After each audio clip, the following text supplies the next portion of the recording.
New York Mayor Eric Adams has been indicted in a federal corruption investigation, and just a little bit before we went live, the actual charges have been revealed, and so we can talk about those now. That is 5 federal charges of bribery, fraud, and soliciting illegal foreign campaign donations. And apparently, the criminality underlying these charges is alleged to have begun when he was a top elected official in Brooklyn, and then continued on until after becoming the mayor. So it spans multiple positions, including the highest profile. And we're gonna discuss those charges. I wanna give you a little bit of the backstory of how we got to this point of him being charged. The first, I guess, New York mayor to be charged for corruption. First sitting mayor. Sitting. New York, Yes. New York had a mayor named Rudolph Giuliani. That is true. Who was just disbarred in DC earlier today, actually. So yes, usually they have the grace to wait until after they're out of office, but he's getting it while in office. A storm is tearing up the digital media industry. Only our audience can save us in these difficult times. Help us reach our goal of 100,000 new members at tyt.com/team.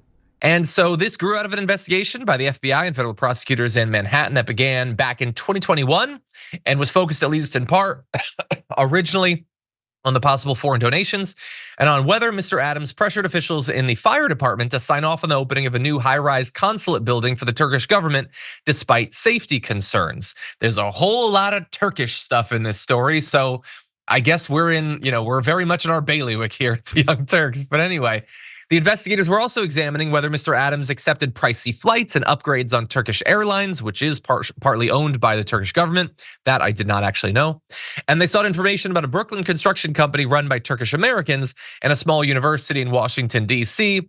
with Turkish ties. So I think he's basically being linked to everything Turkish except the Young Turks, at least as of this point. But I've got my eye on Cenk. And we'll see, okay, we'll see. But anyway, and so the inquiry was a secret until late last year, and then some effectively raids started happening. The home of a fundraiser, Brianna Suggs, was searched last November. Computers and iPhones and a manila folder labeled Eric Adams were taken. At that point, Ms. Suggs has not, as of this point, been accused of wrongdoing. And eventually, not long after that, the mayor's security detail was stopped. He was in an SUV. Federal investigators got into there, and then they came out with his electronic devices. So basically, they're trying to establish, like a digital paper trail for some of these things. Now we're going to discuss in just a sec, but first, it's only fair to allow the accused to respond to this, and so take a look.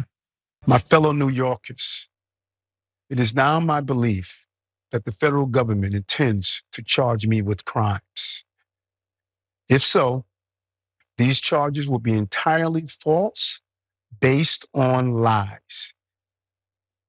But they would not be surprising. I always knew that if I stood my ground for all of you, that I would be a target. And a target I became. For months, leaks and rumors have been aimed at me in an attempt to undermine my credibility and paint me as guilty. Just this past week, they searched the home of our new police commissioner, looking for documents from 20 years ago, just 1 week after he joined my administration. Enough. I will fight these injustices with every ounce of my strength and my spirit. Okay, so look, if you believe that the charges against you are false, you're going to put out a statement, at least in some ways, like that. I'm somewhat biased, I guess, in my evaluation of this, despite I don't have a wealth of knowledge about Eric Adams' past, but I do know that the times in which he has drawn national attention since becoming mayor are not necessarily, that's necessarily the sort of track record that leads you to just, I'm gonna take it on faith that he's being honest about all this. And there was a little bit of a Trumpy sort of thing about the charges. He didn't go as far as saying they're not coming for me, they're coming for you. I'm just in the way, but it felt like it was in that genre. And so again, just charges. We'll go through a legal process and all that. But Michael, you obviously have a much closer attachment to New York. For me, it was just a place, I occasionally took the train to from Bridgeport. But what do you make of all this? Well, look, I mean, Eric Adams has been controversial for quite a while. And nobody really thought he was going to win the mayor's race, according to the polling. And then he came from behind. He actually beat Andrew Yang in that race. He is someone who was in a gang when he was younger. He worked, he was a police officer. He was then in the state Senate representing Brooklyn. He's a trailblazer in that way, but he's also brash, and he is also, a braggart, and he has his own pace. And I think when you are that way, we look at the president, the former president, you invite this kind of scrutiny, and he certainly is someone who, this stuff that they're after him for now, John, is stuff that he was doing when he was a state senator. It was before even he became mayor, although it carried forward into his mayoralty. So I think that, there's a lot of smoke, and what do we say when there's a lot of smoke, right? I mean, there's, I would imagine, some fire to this, whether or not there was quid pro quo is what it boils down to. But, one interesting fact about this is, and I learned this today when the indictments came out. In New York, if the mayor is forced to resign, it's not a deputy mayor who takes over. It's not the city council president. For some reason, and I need to learn more about it, it is the consumer advocate for the city of New York who becomes acting mayor. So Jumaane Williams would be the mayor of New York, were Adams to have to resign or step down or be removed, which is he'd be the acting mayor until there was an election. But it's an amazing fact. So putting that aside, because I know you'd enjoy that, this is getting Democrats in New York out, and they're coming out against the mayor. And I think it's an example of when they come and they indict a president, the Republicans all rally around the Republican president, and they say he did no wrong. He did no wrong. Democrats, for whatever their problems may be, are rallying against the mayor because they see these as legitimate charges, and he has every right to fight them in a court of law and in the public sphere.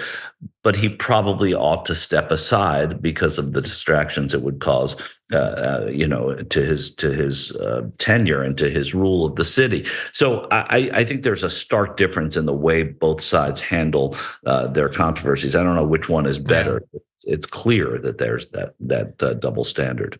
I think ours is better. I mean, it isn't necessarily politically pragmatic for maintaining control of things, but I want there to be consequences for doing illegal and unethical things. So I like the Democrats generally do that. Not always. In fairness, you make a good point, John, because the mayor of New York is going to be a Democrat. I mean, and there's been Giuliani, there's been Bloomberg, but people in New York are pretty comfortable with the notion that it's going to be someone like that at its very worst. So it's a little.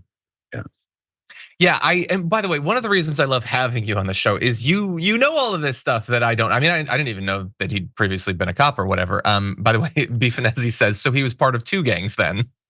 But anyway, well, he joined the police force because when he was a citizen, this is his story anyway, he really didn't like the way the police interacted with the community, so he wanted to be better at it. I like that. And it's just a joke. Yeah. Everybody don't get mad at us. We're just joking. But the fact that it's the consumer advocate, first of all, really? That's fascinating. Yeah. Do you even know who for the chain of succession, if Jumaane Williams for some reason couldn't do it? Do you know who the next one is? I actually don't. I would imagine the city council president would come. The city council president is eventually in it, but according to Occam's taser, after consumer advocate, it's Pizza Rat.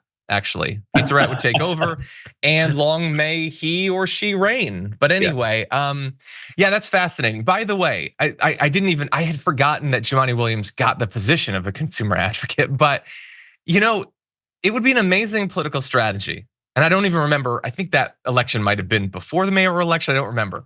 But if Eric Adams is coming up, maybe look up, what position would I need to be in to succeed him if he eventually was taken down by legal challenges. Then you slide in there and you just wait. But anyway, we have to talk to Jumaane Williams. One thing they always say about the consumer advocate, you're only a heartbeat away from Gracie Mann. Yeah. There you go. There you go.